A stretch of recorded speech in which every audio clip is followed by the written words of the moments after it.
हे YouTube परिवार, आप सबको जय मसीह की।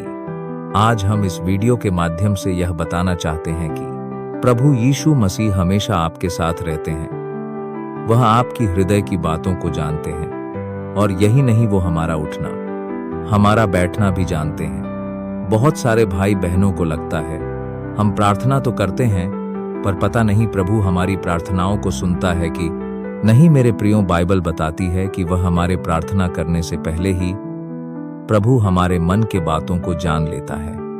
जैसे एक पिता अपने बेटे के मनों को जानता है, वैसे ही प्रभु हमारे भी मन की बातों को जानता है। तो आइए हम इस वचन के माध्यम से जानते हैं। मत्ती 5:1-19 पद में जब प्रभु यीशु मसीह गिरासेनियों के देश में पहुंचे तो वहां एक मनुष्य मिलता है जिसमें अशुद्ध आत्मा थी। वह उसे कब्रों से निकलकर उसे मिला। वह कब्रों में रहा करता था और उसे सांकलों से भी उसे कोई नहीं बांध सकता था, क्योंकि वह बार बार बेड़ियां और सलाखों को तोड़ देता और बेइयों के टुकड़े टुकड़े कर दिए थे और उससे कोई उसे बस में नहीं कर सकता था। वह लगातार रात दिन कब्रों और पहाड़ों में चिल्लाता और अपने आप को पत्थरों से घायल किया करता था। मेरे प्रियो, इस वचन में बहुत सारी ऐसी बातें हैं जो प्रकट नहीं की गई है। जब आप इस वचन को गहराई से पढ़ेंगे तब जानोगे कि यह व्यक्ति जो पहाड़ों में रह रहा है, जो पहाड़ों के अंदर खुद को घायल कर रहा है, पहले उसका परिवार भी रहा होगा, पहले उसके माँ बाप भी रहे होंगे, पहले वह जहां रहता होगा उसके दोस्त यार भी रहे होंगे। लेकिन उस व्यक्ति के अंदर दुष्ट आत्माओं के होने के कारण वह अपना घर, अपना परिवार, अपने दोस्त यार सब कुछ छोड़कर उन पहाड़ों में रह रहा है। क्यों? क्योंकि जब परिवार के अंदर था तो परिवार को डिस्टर्ब करता था, जब दोस्तों के साथ था तो दोस्तों को डिस्टर्ब करता था, जब गांव में था तो गांव वालों को डिस्टर्ब करता था।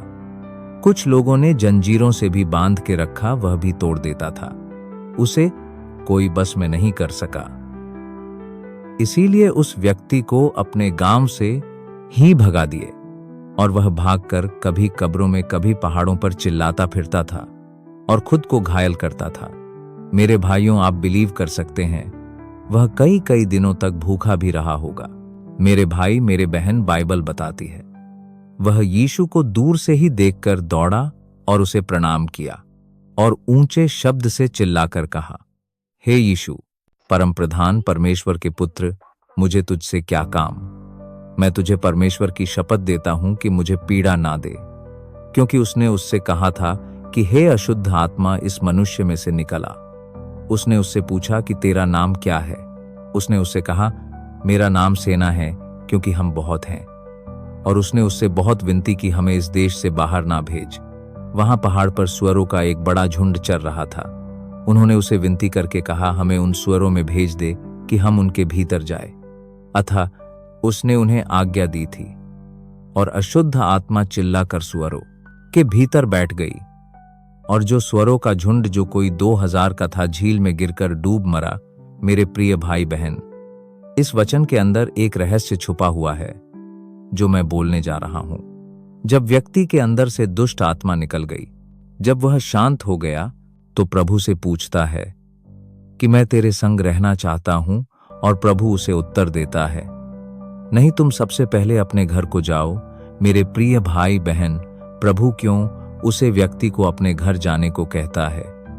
क्योंकि प्रभु जानता था उसके जीवन काल में बीती हुई घटनाओं को। इसलिए मेरे प्रिय भाई बहन, प्रभु हमारे भी मन की बातों को जानता है।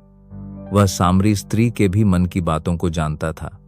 इसलिए मेरे प्रिय भाई बहन, आप घबराएं नहीं, आप प्रभु में हमेशा आगे बढ़ते चले। इस वचन के द्वारा प्रभु आप सबको आशीष दे। यदि वीडियो अच्छी लगी हो तो आप मेरे चैनल को लाइक, सब्सक्राइब कर दें। सबको जय मसीह की। प्रभु आप सबको आशीष दे।